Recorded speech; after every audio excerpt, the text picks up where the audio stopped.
2022 সালে জাতীয় বিশ্ববিদ্যালয়ের মাস্টার্স চূড়ান্ত পর্বের পরীক্ষায় অংশ নেয় কুষ্টিয়া সরকারি কলেজের 90 জন শিক্ষার্থী, যার ফল প্রকাশিত হয় চলতি বছরের 4 জুন। এতে রসায়ন বিভাগের সব শিক্ষার্থীরই ফলাফল আসে অকৃতকার্য।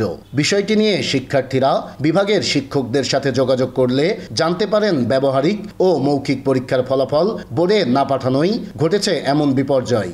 শিক্ষার্থীদের দাবি, শিক্ষকদের গাফিলতির কারণেই ঘটেছে এমন ঘটনা। সরকারি কলেজের রসায়ন বিভাগের মাস্টার্সের যে পরীক্ষাটা হয়েছিল সেখানকার যারা প্র্যাকটিক্যাল নাম্বারগুলো ছিল সেগুলো স্যাররা তাদের ভুলের কারণে পৌঁছাতে পারে নাই, সাবমিট করতে পারে না। তার প্রেক্ষিতে হচ্ছে আমাদের রসায়ন ডিপার্টমেন্টের মাস্টার্সে যারা পরীক্ষা দিয়েছিল তাদের 90 জনে অকৃতকার্য হয়েছিল। একজন দুজন যদি অকৃতকার্য হতো তাহলে হয়তো আমরা বলতে পারতাম যে এটা বিভাগের ফল্ট বা হচ্ছে স্যারদের কোনো গাফলতি, কিন্তু যখন এখানে দেখা যাচ্ছে যে পুরো একটা ব্যাচ ধরে অকৃতকার্য, মানে কি যে হতে পারে কোনো যান্ত্রিক ত্রুটি বা কোনো সফটওয়্যার আপডেটের প্রবলেম। আমাদের এই অকৃতকার্যর ফলে তো আমাদের একটা বছর নষ্ট হয়ে যাবে, আমাদের শিক্ষা জীবন তো ধ্বংসের পথে।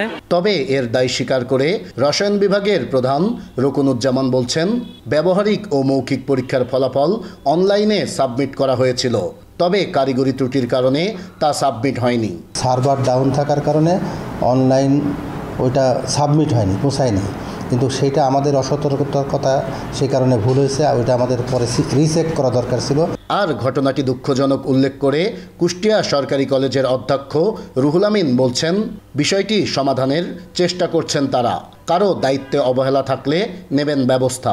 সার্ভারের সমস্যার কারণে তাৎক্ষণিকভাবে পাঠানো হয়নি, পরবর্তীতে যে পাঠাতে হবে এটা দেখো এখন হলো না, পরে আবার ট্রাই করতে হবে।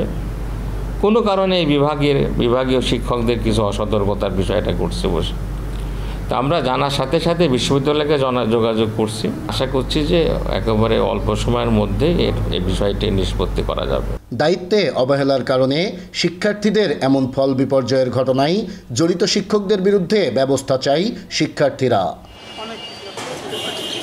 নাইদা সান্তিতাস, দেশ টিভি, কুষ্টিয়া।